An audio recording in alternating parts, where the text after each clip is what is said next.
So tonight we're going to talk a little bit about self-care. That's what our video today on YouTube was about. Our whole series this week is about caregiver support. And so we're going to talk a little bit about that, but I really want to talk about self-care tonight. Hey, Jacob.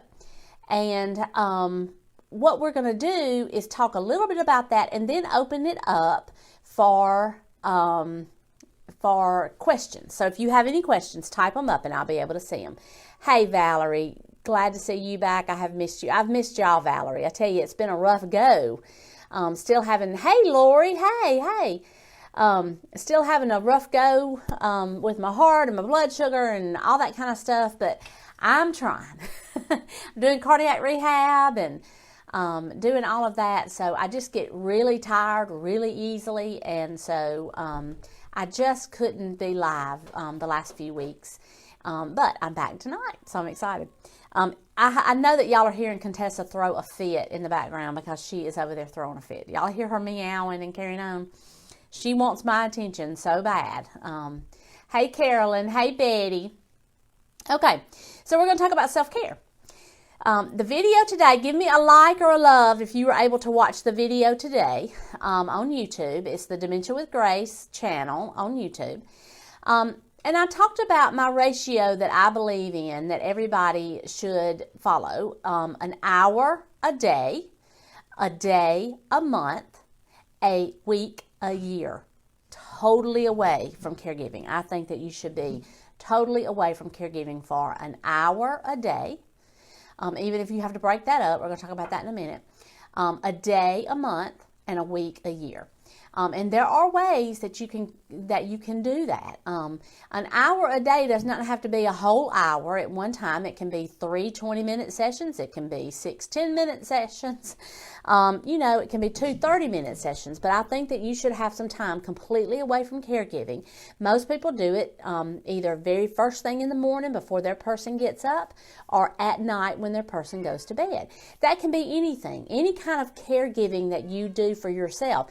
Watching Netflix, catching up on things you've videoed, not videoed, but recorded, on your DVR, reading, doing needlework, doing, crafts, arts and crafts, scrapbooking, just anything that you do for you that feeds your soul.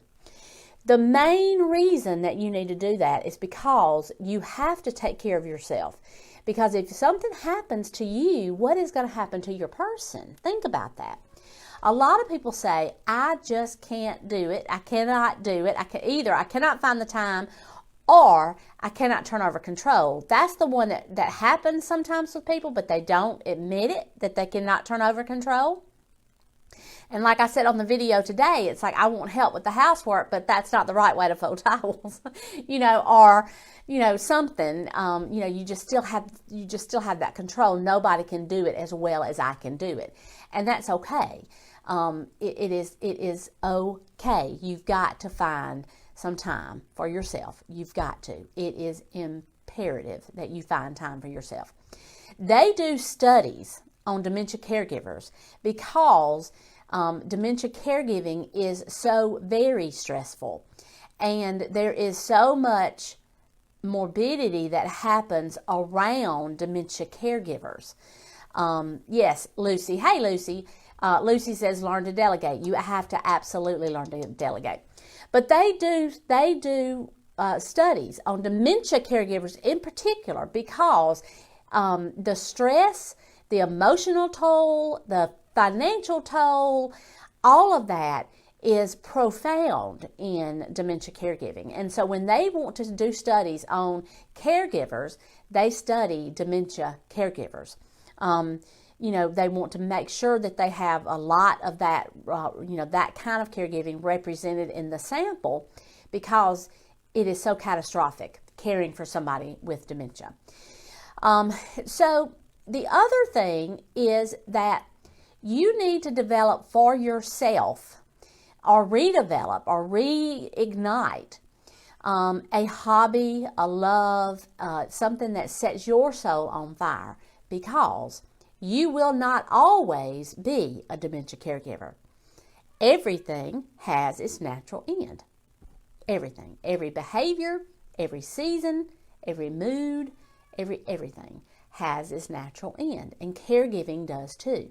At some point, your person is going to pass away, and then you will be left with an incredibly deep void. I have seen it over and over and over and over in my practice where, the person even, come into the nursing home. They're already in the nursing home. They come to the nursing home every day at lunch and feed their person, or they come every night after work. Well, when that responsibility is over, that leaves a big hole. It does. And if you have let all of your friendships go, if you've let all of your hobbies go, if you've let all of your interest go, then what is going to be there to fill you up, to fill up that void? So it's important on lots of different levels to have that kind of self-care going on. It just is for so many reasons. Lori says, I can only get there 1 to 2 days a week to relieve him. And you can hire sitters for an hour. I mean, you can.